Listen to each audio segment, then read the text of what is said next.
Can't even see me. Alright guys, so we're going to go through pelvis and SI palpations. Hi Allie, this is Allie. Allie, camera.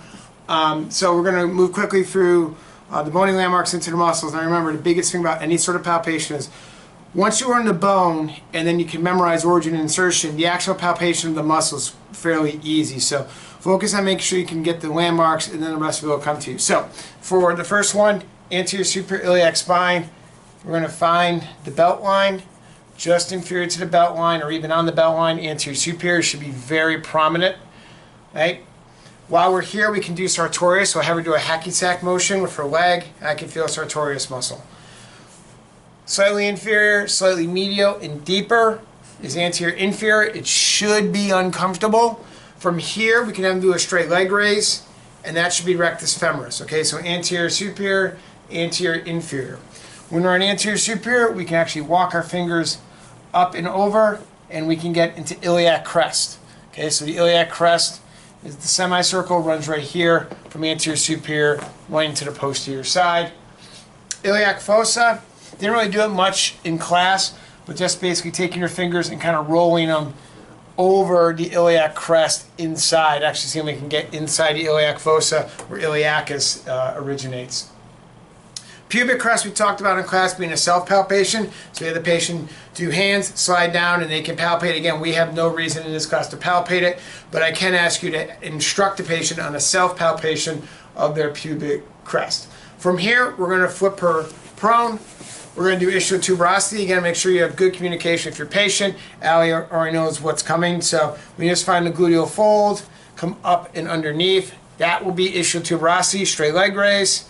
And we can feel hamstrings off that.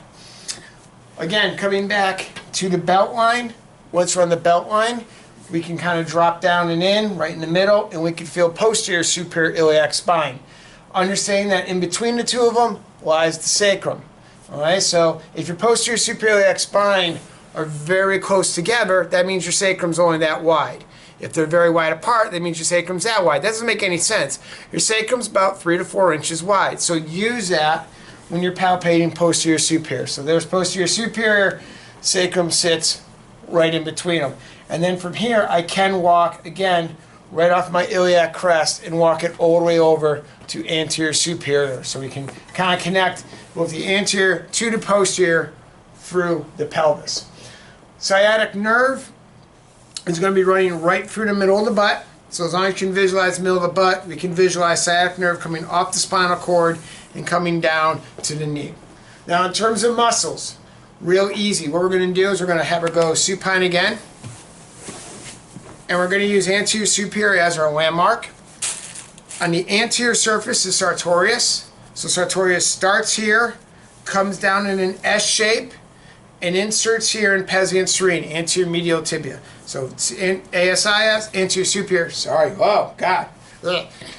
Wraps around in an S shape, comes all the way down to the anterior medial tuberosity. That is Sartorius.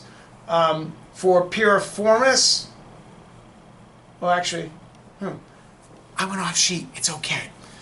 We're gonna flip her on her side facing camera. Sorry. My bad, even I make mistakes. Again, we're going to go anterior superior iliac spine. We're going to roll our fingers lateral. Okay, so I'm rolling my fingers lateral, and I'm going to feel that little muscle. That's tensor fasciae lata. If she abducts, come back down. Now I can feel tensor fasciae lata. It's going to come down the lateral leg.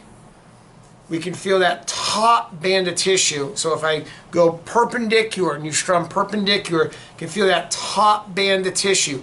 Don't drop posterior, stay right on top of the leg. That's iliotibial tract, crosses the knee joint, and inserts into Gerdy's tubercle on the anterior lateral tibia. Okay, so tensor fasciae lata goes the whole length. You can feel the iliotibial tract into Gerdy's tubercle. While we're here, we can do gluteus medius.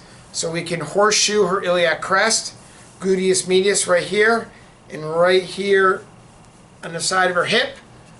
Bend your knee. We can internally, externally rotate her. We can feel greater trochanter. So there's greater trochanter. There's iliac crest. We connect them. There's gluteus medius. Have her abduct. We can feel gluteus medius there. So we got tensor fasciae lata, gluteus medius in a side lying position. And then we can roll her prone, and we can do piriformis and gluteus maximus. Find your sacrum again. Find your greater trochanter on the side, and we just connect them. So there's your sacrum, there's your greater trochanter. You guys can see that. And piriformis goes straight across and connects it. So just basically getting that soft spot right in the middle of the butt. Gluteus maximus, find your sacrum, and it goes down and out. So gluteus maximus has this formation. We bend her knee, have her bring her heel up, hold. There's gluteus maximus, okay? So I know that was really quick, but hopefully that's a way for you to kind of put together all the pelvis and thigh. And in the next lecture, we will do hip and thigh in the next video.